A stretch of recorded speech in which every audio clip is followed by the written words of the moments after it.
next couple of weeks, I'm going to be going through Volume 1 all the way to Volume, I believe, 10 or 11 that we're on currently in the Amazing Spider-Man series. And yeah, this volume is called Back to the Basics. So yeah, so here we go. So basically, the volume starts off with an introduction to the Spider-Man character, which I really enjoy. I think that it's a good idea to not alienate new viewers, new children that are getting into the Spider-Man character. This first page basically provides us with Spider-Man's backstory on why he became a superhero, the battles that he has had up to this point, and his viewpoints of what it means to be a superhero. So jumping off that, we get to see that there's a bank robbery happening in this part of the story, with Spider-Man fighting the likes of Rhino, the Boomerang, this guy in a wheel, and this girl that calls herself Electro. I believe it's Electro's daughter. So yeah, I have no idea why Electro is a girl, if that is his daughter or not, or if, he just got replaced. I have no idea. If anyone knows that's watching this video, leave a comment down below so I know what story arc to read to see what happened to Electro, so I am very interested in reading on what happened to him. But yeah, so basically, Spider-Man's taking on all these villains at once, which is pretty impressive, considering he has fought the Sinister Six, but this seems to be a new type of Sinister Six that's not as powerful, but still deadly. And yeah, so Spider-Man basically stops the giant wheel from damaging some property and killing some people. It's a really cool panel where he stops the wheel, but at the same time, the girl Electro basically uses her energy attacks to kind of create this giant explosion, and it kind of like ricochets and basically hurts them as well, causing Spider-Man to win the battle.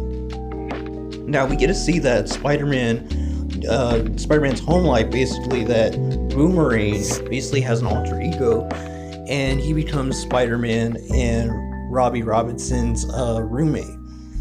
So that gives like a little bit of a dynamic between the three characters for future issues, which is a really cool thing, and it was one of the things I enjoyed the most out of this run so far, is Boomerang's character and his friendship with Peter that grows over time. Now, we get to see that in the present day that the Avengers are fighting an alien invasion off of New York City, which is a scene that we have seen multiple times, seen in the MCU as well in the Avengers movie. But it's really cool to see all of these Avengers plus the X-Men teaming up to fight against this alien invasion. Now we get to see tons of characters kind of duking it out against these alien slime monsters, basically.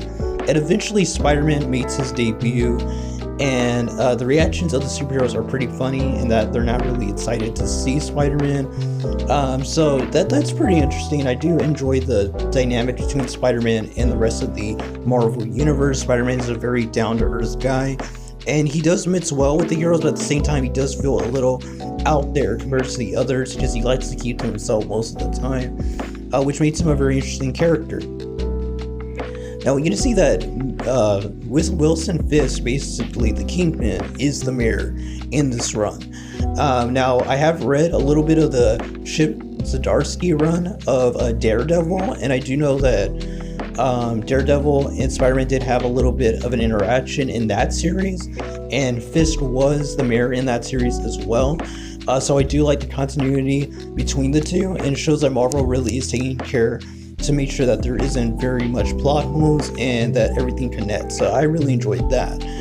We get to see that Peter Parker basically has to go back to school because his college education pretty much got negated, because it turned out that people found out that Dr. Octopus was actually inside of Peter Parker's body.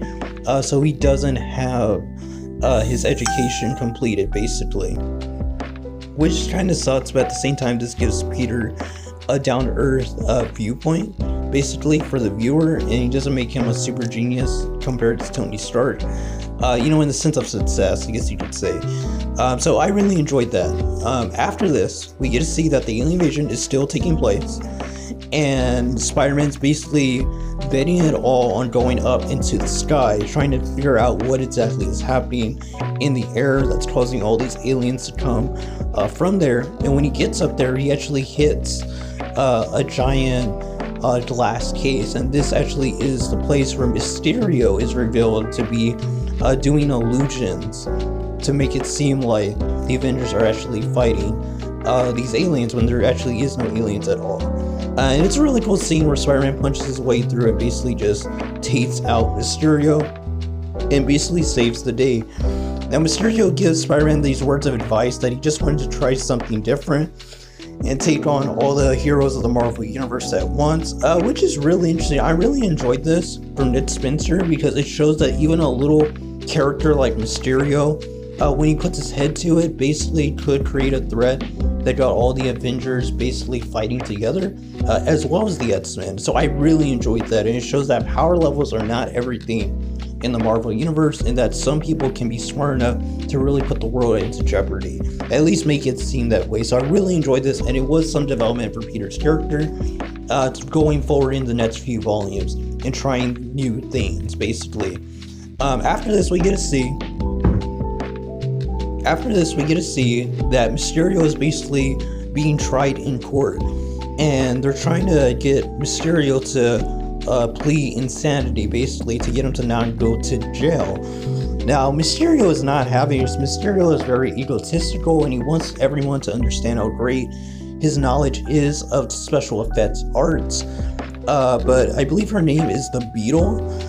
Basically, she is defending Mysterio, and there's a moment where Mysterio starts hallucinating, at least it seems that way, of everyone in the courtroom basically turning into these bugs and basically getting eaten inside out. And this is where we're revealed to, I believe, the main villain of the run. I haven't read a lot of the newest issues, so when I'm covering this stuff on the channel, it's going to be like I'm reading with y'all, because I haven't seen what exactly happens with this character.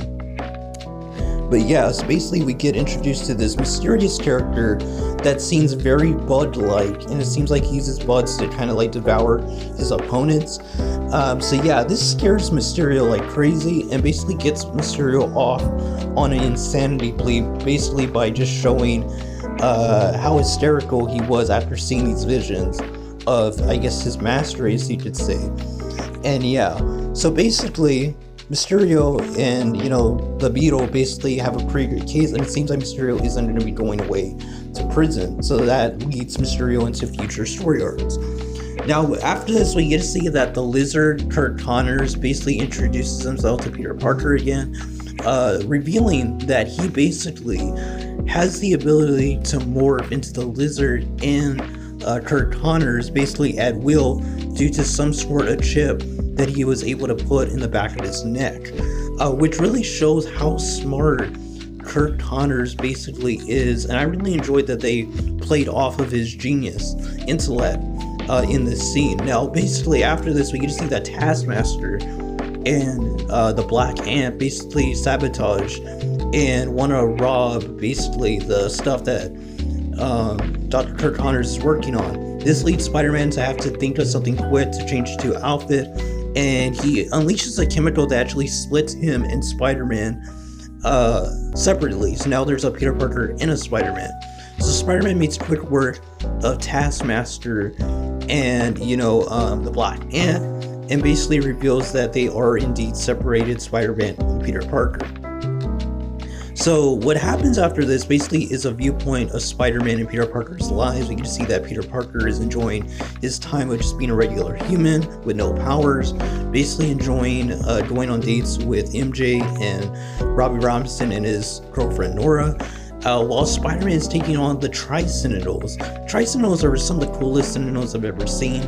I really enjoy these fight scenes that we get to see Spider-Man in. And yeah, so we do get a dialogue with Peter Parker and Spider-Man, basically explaining how their lives are going so far, being separate.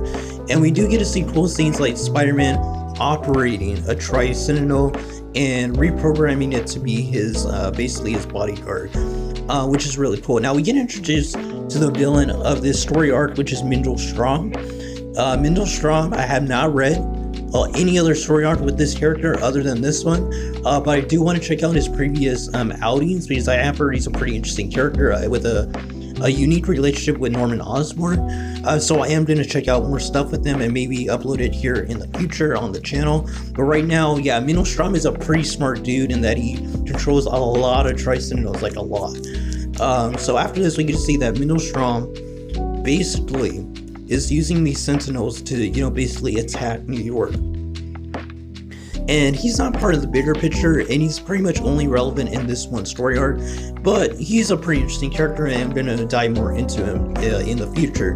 Now we get to see that Spider-Man's basically cleaning up crime with the Tri-Sentinel, like, pretty easily, while Peter Parker is enjoying his life.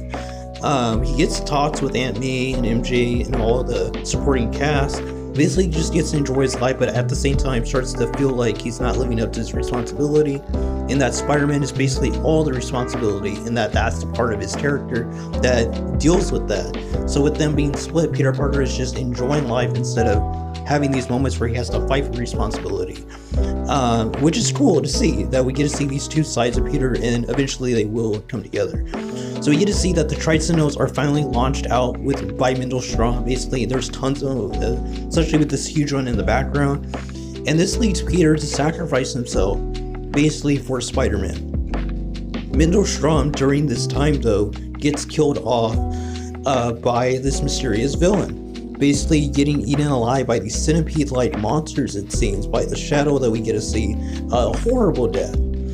And yeah, it's just crazy. This character seems like he means business, and I can't wait to see what happens. I do believe he has been dealt with in the comics already, but I haven't read that yet. So whenever I get to that part in this retrospective of volume reviews, I hope that we can talk about it as a community on this channel of his character.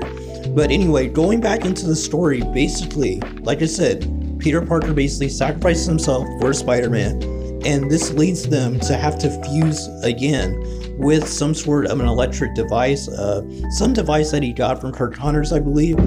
And this basically leads them to fuse and become Spider-Man / Peter Parker once again. And yeah, it's an amazing moment where Spider-Man uses his Tri-Sentinel to basically fight against the other ones. After he defeats them, he goes to find Mindelstra. Mindelstra basically dies in front of him, and it's just a horrible death, basically. And, even Spider-Man says it was a horrible way for him to go. But Mindelstra's last act is that he uses his ability to, use the Tri-Sentinels. He says, "Guess my name." And all of them repeat the same phrase, and they all come at Spider-Man at once. The Spider-Man uses his Tri-Sentinel to try to fight against the other Tri-Sentinels, basically. And eventually he does defeat them, and he just sits there wondering what exactly just happened. Now this leads us into the end of the story arc, where we get to see that Taskmaster and Black Ant actually are talking with some sort of lawyer, and basically telling him that they're not really doing this for their own gain, but that they were hired by they're basically a hired gun for a bigger threat. And this is where we're revealed to an antagonist that we will be seeing in the next 3 volumes, which is Kraven the Hunter, and that's how Back to the Basics ends as a story arc. So let's talk about this before we end the video, guys. Back to the Basics, Volume 1 of The Amazing Spider-Man by Ned Spencer. How was it, and do I recommend it?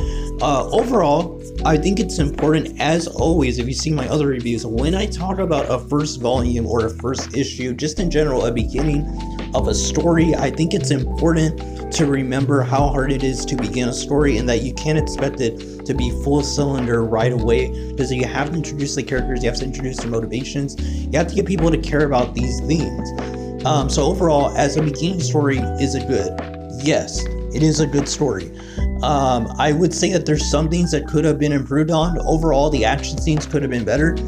But overall, as a character drama, which Spider-Man basically has been since the beginning with Steve Ditko and Stan Lee, he did good. Ned Spencer has brought Spider-Man back to what it used to be, and it almost seems like you're reading a modern version of an original Spider-Man run by Steve Ditko or John Romita Sr.